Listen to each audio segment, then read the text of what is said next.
Welcome to the Deep Dive. We're here to help you make sense of tomorrow's world using insights from today.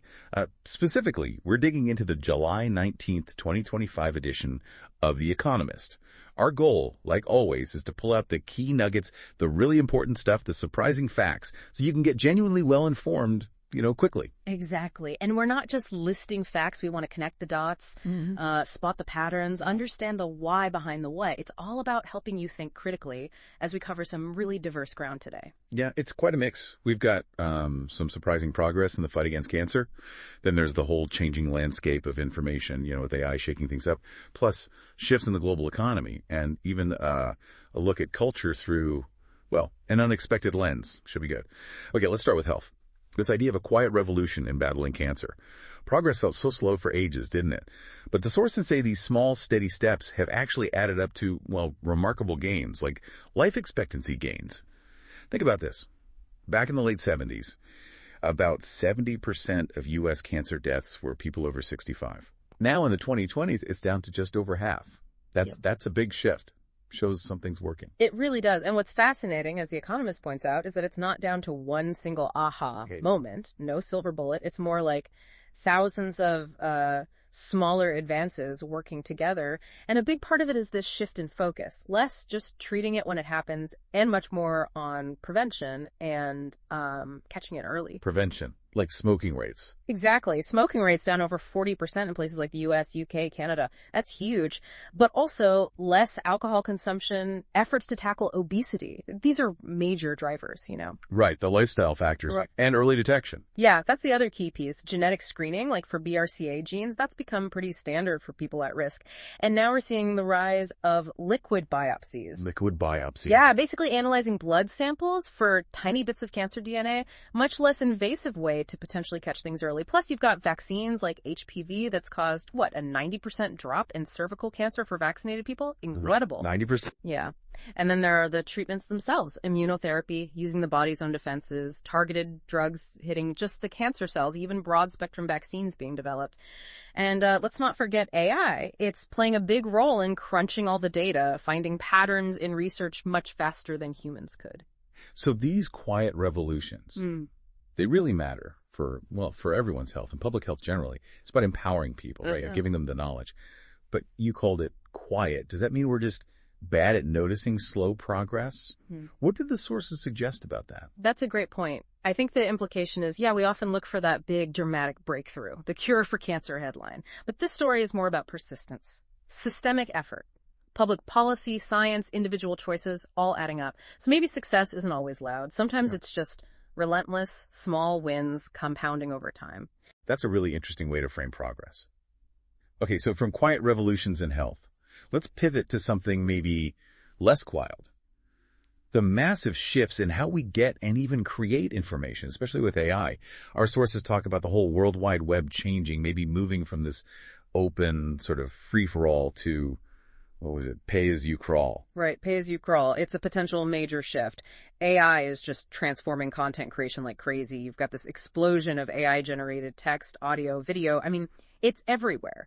And there are big financial reasons for it, right? It's cheaper and faster than traditional methods. So pay as you crawl. What does that actually mean? Paying to read? Not necessarily for the user, but for the AI models themselves. The idea is that these huge AI systems crawl the web, scraping up vast amounts of data to learn. This model suggests they might have to start paying the creators of that data, the websites, the publishers, for access, which, would totally change the economics of online content. Who owns the info? Who profits? Big questions. Okay, got it. And this explosion of AI content, it brings challenges, right? Information overload, misinformation. Oh, absolutely. Huge challenges. Just the sheer volume is overwhelming. And then you have the problem of deepfakes, AI-generated stuff that looks real but isn't. It makes critical thinking more vital than ever. It's getting harder to know what's real. And ironically, you have AI tools trying to help filter the noise, while other AI tools are busy creating more noise, sometimes deliberately misleading. A double-edged sword, then. Definitely. And it's changing search, too. Google isn't the only game in town anymore. You've got new players like OpenAI search engine coming up. It's not just how we find information, it's changing what information we even see. Algorithms, access, it could create new divides. So, okay, it's a bit of a digital Wild West then. You mentioned critical thinking, obviously key. But is there like one practical tip from the sources, or just generally for someone trying to navigate this today? How do you stay informed without getting lost or misled? Well, there's no magic fix, unfortunately. But the sources really lean into active discernment. So one really practical thing is developing better source literacy. It's not just what you're reading or watching, but who made it? Where did it come from? What might their agenda be? It means, actively choosing trusted sources, maybe seeking out human verified stuff, not just passively scrolling whatever the algorithm throws at you. Build your own filter, essentially. Right. Being a more active, conscious consumer of information. That makes sense. Okay, let's shift gears again from the digital world to the physical economy, the global picture. The sources mention this concept, Teflon capitalism. Like the global economy shrugs off shocks. Seems counterintuitive, maybe. It does seem a bit surprising, yeah. But look at the markets. The S&P 500, the MSCI World Index, global stock benchmarks, they're near record highs. This is despite, ongoing inflation worries, central banks hiking interest rates, all sorts of headwinds. So yeah, Teflon kind of fits. Stuff seems to slide off, at least on the surface. But under the surface? Under the surface, there's still a lot going on. Supply chains are still adjusting after the pandemic chaos. Trade policies are shifting. Think about the U.S.-China tensions, especially around tech and critical minerals. Like things like rare earths. Exactly.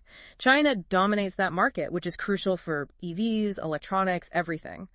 The U.S. and others are scrambling to secure their own supplies. It's all part of this bigger picture some are calling a polycrisis. Polycrisis. Yeah, it's the idea that we're facing multiple crises, geopolitical, economic, climate, social, all at once, and they're interconnected, feeding off each other, makes things really complex and unpredictable. Okay, so that's the big picture.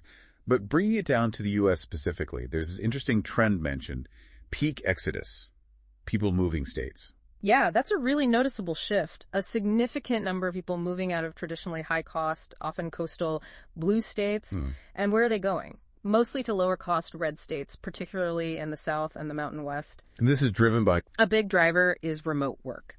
It's untethered a lot of jobs from specific, expensive locations. So you see cities like Phoenix, Dallas, Houston, Atlanta booming, lots of incomers. Of course, that changes things dramatically. Housing costs go up in the destination cities, job markets shift, local economies transform, both where people leave and where they arrive. So these big economic waves, global and local, they really do affect everyday life, don't they? Financial planning, where you live. Absolutely. Understanding these currents is pretty relevant for personal decisions, for sure. Which brings us to our maybe our most surprising source connection today. All these complex shifts, health, information, economics, how we see the world. And The Economist uses Superman to talk about this. It sounds a bit strange at first, doesn't it? But yeah, Superman works as this really interesting analogy. He stands for, basic integrity, kindness, moral clarity, like unambiguous good, which is a stark contrast to a lot of the cynicism we see today, right? Political discourse, stories about the deep state, shadowy plots. Right, everything feels gray and complicated. Exactly. And Superman's enduring appeal, especially now, maybe suggests that people actually still crave that kind of clarity, those core values, truth, justice, and all that. He's almost like this cultural pushback against everything being relative or murky. Maybe we still want simple truths. And pop culture reflects that. You mentioned spy novels, too. Yeah, the sources touch on how pop culture, whether it's superheroes or spy thrillers, shapes how we think about complex stuff like power, institutions, secrecy. And that links into this real-world tension between, say, government secrecy and the public's right to know. The sources mention things like super injunctions in the UK, for example. Albert injunction. Yeah, they're these controversial legal tools. They don't just block publication of some information. They block anyone from even mentioning that the block exists. It's like secrecy squared. Now, we're not taking sides on whether they're good or bad, but they exist as a tool for secrecy mentioned in the sources. And it loops right back to critical thinking, doesn't it? What aren't we being told? Why? It's a fascinating point. Even in this incredibly complex world, maybe those basic values, wanting truth, wanting clear moral leadership, maybe they're more resilient than we think. Yeah.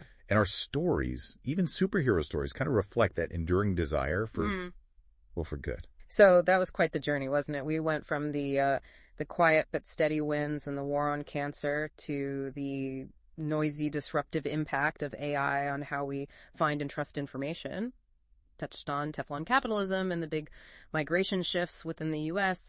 and ended up finding insights about truth and power in, of all places, Superman. It really shows how connected everything is. It really does. And it raises that key question, doesn't it, for you listening? How do you keep weaving these threads together? I think the takeaway is to stay curious, keep seeking out different viewpoints, question things, and actively try to connect the dots yourself. Because real understanding, deep understanding, often comes from seeing those links between things that seem totally separate at first glance. Exactly. So the final thought for you to chew on is this. In this world that's constantly changing, constantly throwing information at us, how can you use deep dives like this, not just to know more facts, but to actually understand more deeply? And how can you apply that understanding to make better sense of your own life and the world around you? Something to think about. Keep digging.